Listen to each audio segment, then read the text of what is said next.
Sveiki visi atvykę į Memeliacijos kanalą. Šiandien mes kalbame apie Euroviziją.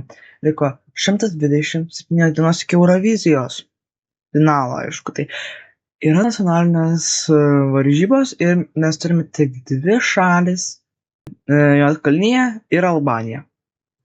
Tai pagal dabartinius nuspėjimus jie yra paskutinis, mes tik juos žinome, dėl to jie yra apačioje, bet ateityje mes žinosim be visų kitų dainas. Tai dalyvauja 3-5 šalys ir Lietuva, ačiū Dievui. Tai ir taip pat kalendorius, kurį galite apžiūrėti šitam website Eurovision World.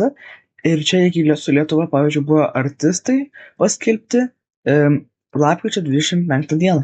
Čia visokios naujienos, kada buvo miestas, bus viena, ir čia visokiausi dalykai, kiek šalių bus, tai mes turėsim, labai ten buvo daug kontroversijų, mes turėsim tik 3-5 šalis, patys mes turėjom 3-7, tai jo.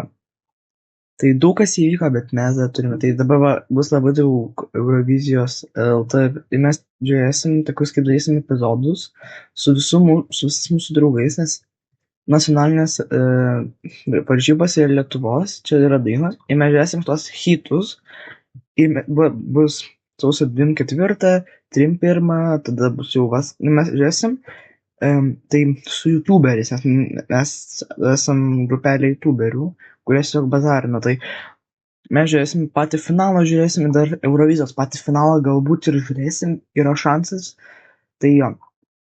Tai norėjau jums taip ir pranešti, tai su Lietuva šiais metais taip yra įdomiau, nes turim 40 artistų ir nieks nežino, kas laimės. Nieks. Absoliučiai nieks nežino, kas laimės ir gali laimėti bet kas ir patekti į Euroviziją atstovauti Lietuvos. Ir tikėkimės, kad Lietuva pateks į top 10.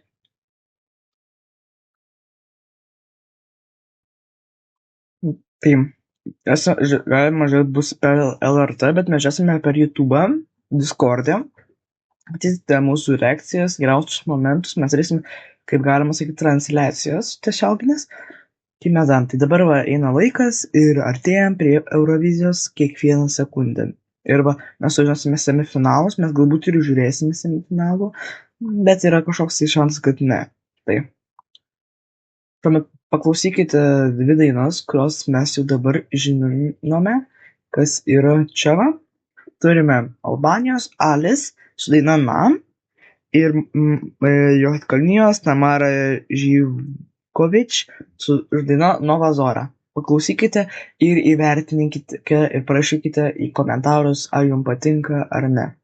Tai sutiksime per kitus video ir čia yra tasai kaip naujienos ir galvoju daryti tokias naujienas. Pavyzdžiui, bus greitai